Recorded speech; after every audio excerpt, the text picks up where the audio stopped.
actually, one of her biggest fans. I love St. Gallen. I told her this. I love her Stella. So, also as a movie fan, I was a big fan of her. I love what she was doing. I love the choices she was making, and I've always wanted to work with her. So, of course, the industry being very small, we bump into each other at events. Eventually, we tried to meet. There was some scripts, some concepts that we had, but scheduling wasn't working. And we just constantly kept in touch. And one day I texted her and said, hey, look, I know we're meeting next week, right? We're going to talk about some concepts. Can I pitch you another project? She said, yeah, sure. We're all there naman anyway. And so we met. She said yes. And we made Manilita. So. Ako naman po, it's just very easy to work with Derek Paul kasi he knew what he wanted from the start for the film. Since nga, as he said earlier, he is his own audience. Alam na alam niya na yung gusto niya mangyari each scene. So, I feel like naka-storyboard na sa utak niya yung mga eksena. Pati yung shots, kasi hindi niyo nakikita, minsan may eksena ako naglalakad. Makikita niyo pa naglalakad ako. Ang hindi niyo nakita, pinaglakad niya na ako ng mga 1 kilometer bago ako pumasok sa screen. So, may process po siya na ibang-iba. So, by the end of the film, feeling ko talaga sundalo na ako kasi sinusuot ko every shooting, lahat ng suot nila. Hindi siya daya lang na kung ano lang yung nakikita, yun lang yung susuotin ko. Pinapasuot sa akin yung scarf sa loob, pinapasuot sa akin yung medyas talaga ng sundalo. Nag-shooting po kami sa Pampanga. So, very different, which I appreciated kasi nung una, mahirap, pero eventually, ang dali pumasok sa character ni Adelberta because they require those things of me. And I'm happy because they were with me every step of the way, from training down to the last shooting day. I really felt like buong-buo yung project, which is very weird because I was expecting na hindi ganon because we only had 8 pages of script. But actually, this is one of the most organized film productions I've worked with, so I'm very thankful. Obviously, siya yung head nun, so his team takes after him, I'm sure. And yun, it's very easy to work with Derek Paul. And like he said, it's been a few years na lagi kaming nag-iisip ng concepts to work with each other. In fact, last year, nung nag-asap Hawaii, and I was telling him this, kachika ko si Tony, because I worked with Tony before Paul. And Tony was telling me na yun nga, sana we all get to work with each other. So when this project came along, I said yes right away. Ayun po.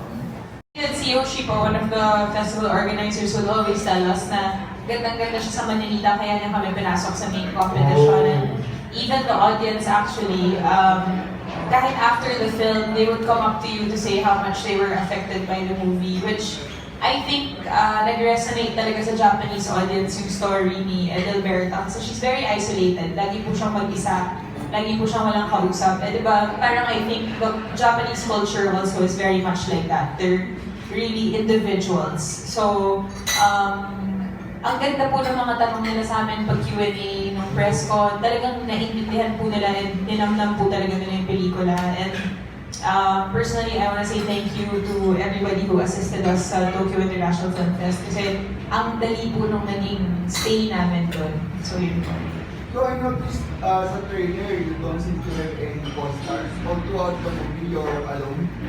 Medyo po, Dito Mario. But actually, Felix Rocco is here. He's one of the characters that I'll meet to complete my mission.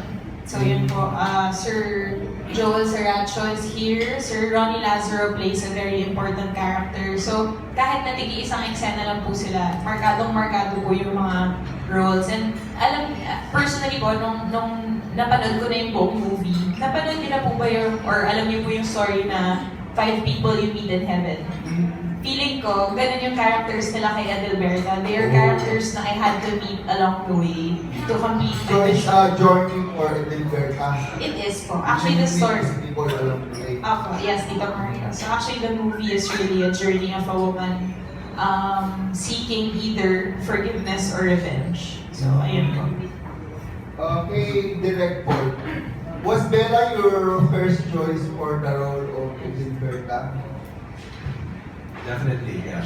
She was the first person I pitched the concept to. And she said yes to me without a script. So I'm very thankful for the trust Bella gave me. It's actually the first actor I've ever worked with na nag-yes sa akin na wala pang script. She just gave me her trust. And that inspired me to really do my best. And we've always wanted to work together naman. I know we've been always messaging each other, trying to find the right story. There was a script. I know she's pitching me some ideas as well. It just so happened that Manilita was ready.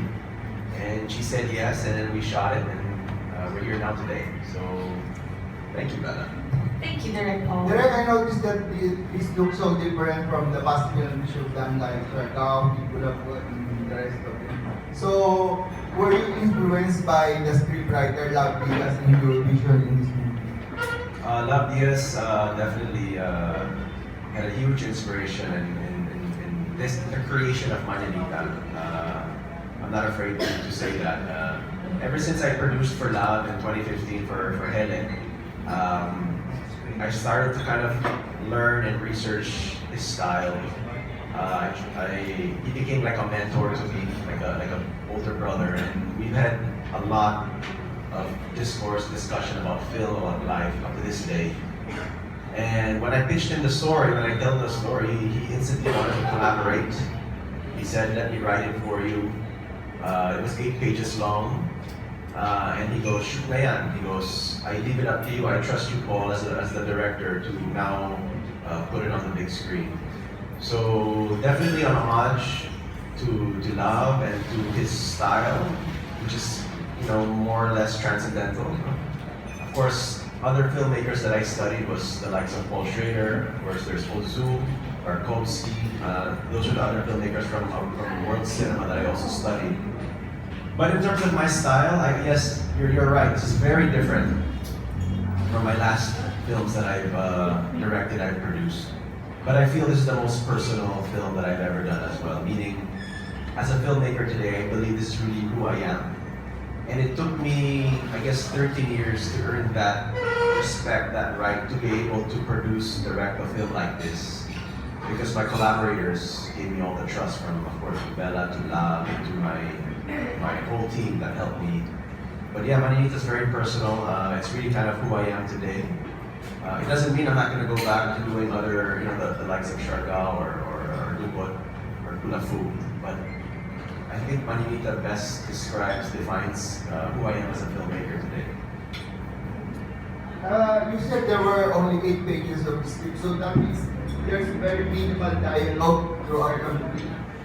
Definitely, yes. Actually, I think Bella only talks 40 minutes into the film, 45 minutes. It's the first time you hear Bella's, or Edelberta's voice.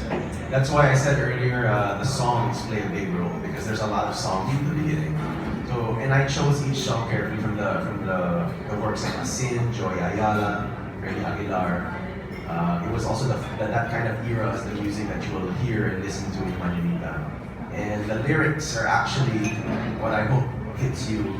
As I mentioned before, the film is really a serenade to you guys, to the audience. Okay, that's all. I wish you well. I wish you will find the audience that you deserve. Thank you, sir. Thank you, Thank sir. you, Maraming salamat. Mark.